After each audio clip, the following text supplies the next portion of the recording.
Thank you for your attention and welcome to a briefing on integrating ASL with ESL. That's American Sign Language integrating with English as a second language education.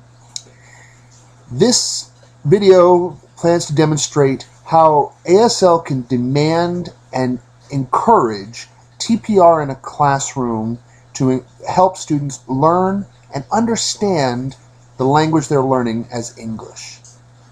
It also lends itself to integrating to different types of lessons within the whole spectrum of learning. And more importantly, ASL into an ESL environment can help struggling students to actually understand and function better within English. TPR, or total physical response, is the idea that when you're learning something, the more that you can use your body to help you remember something, the easier it will be to learn.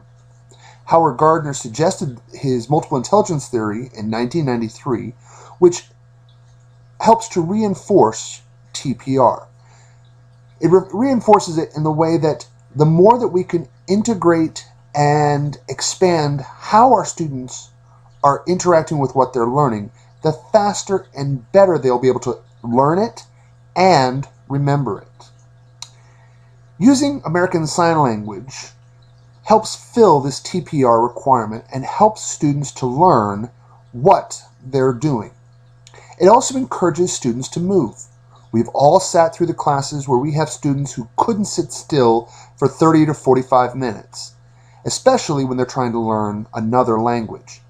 Why not encourage them to move? Use their bodies. Use that energy. Energy moves in two cycles, positive and negative.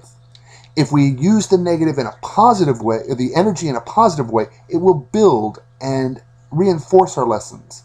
If we allow the energy to be negative, it will drain our energy as a teacher and ruin our lessons. By connecting the motions that students are doing to actual words or phrases will help them to understand those phrases better. It encourages them to make the connections that these words that usually do not mean much to them can actually mean something in a sentence or in a phrase. This also encourages students to build their vocabulary. This doesn't mean actually learning how to spell a word, but we all learn languages right now through written medium and spoken medium. And this is good, and most students are able to do this. But why not add a third medium of visual? Adding that third visual medium will help bring in nonverbal communication, which is almost universal. It'll bring that nonverbal communication into our classroom and study of ESL. American Sign Language does one more thing when it helps us to integrate our lessons. The first thing that it can help us do, especially with ESL students that are learning English for the first time, it simplifies the language. Many of the prepositions and articles that are important in written and spoken communication are left out in ASL.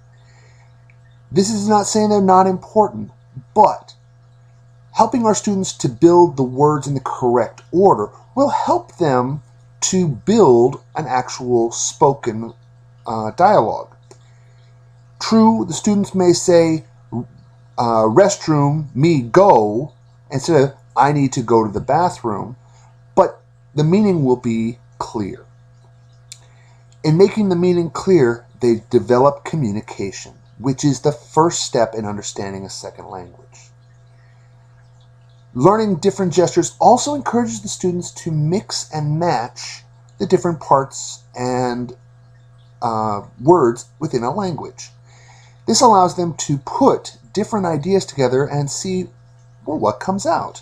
If I said instead of red dog, I said dog red, does it change the meaning? For most of us, it doesn't change the meaning, and in sign language, it doesn't either.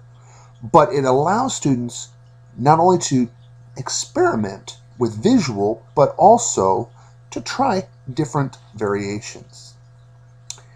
One of the best ways that I have found to use American Sign Language is in songs.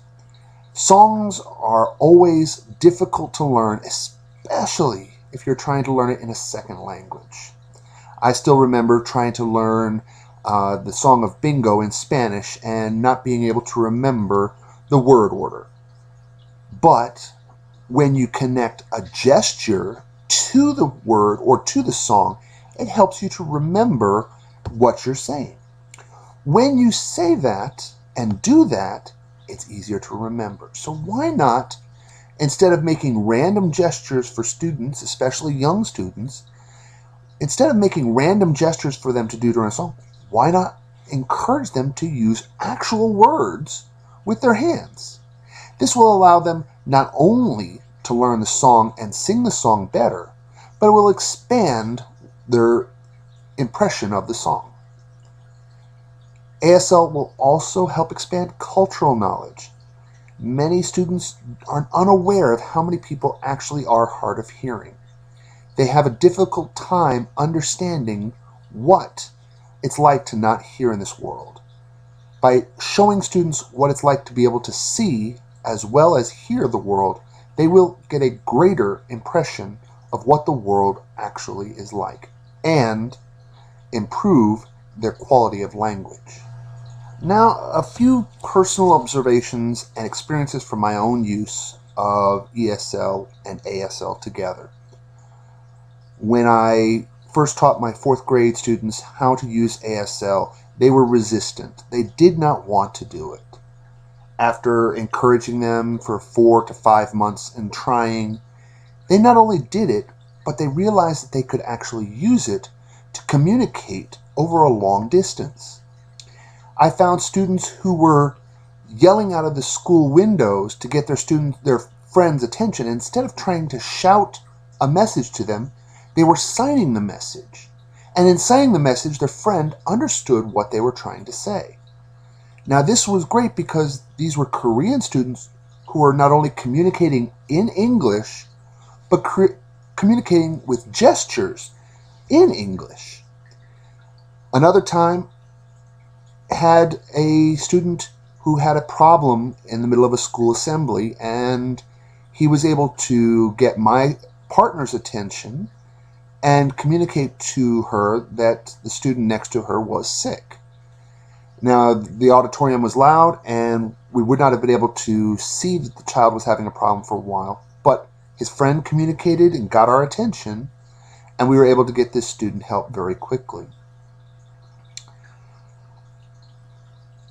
Another way that American Sign Language helps students to understand English. English is a very confusing language with sarcasm.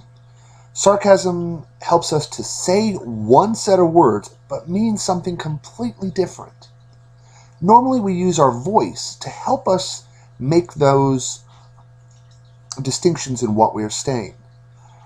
But for ESL students, it is very difficult to pick up on those subtle little voice patterns. Visual needs come from ASL. When you're communicating something, the expression on your face can change the meaning of the words. The question of "I go home" with a straight face would mean a statement. But raising your eyebrows and looking a little quizzical, "I go home" gets turned into a question. By bringing the attention of our students to these visual and nonverbal cues, they can understand the meaning that is behind the words more than just the words themselves. ASL is an idea worth trying, and you should give it a chance. There are lots of websites and videos on YouTube that are there to help you use and expand with ASL into ESL education. Through this video, I hope that you've gotten an idea of how ASL can help you in an ESL or EFL location. ASL helps to reinforce TPR and create meaning through what you're actually doing with your body. It also lends itself very well to being integrated into other areas, especially into songs. This can also be used as a way of helping students that are struggling and are having difficulty in class. I have included in the comment section a few lessons that I have also created that will help you to start an ASL, ESL education in your classroom. Thank you very much.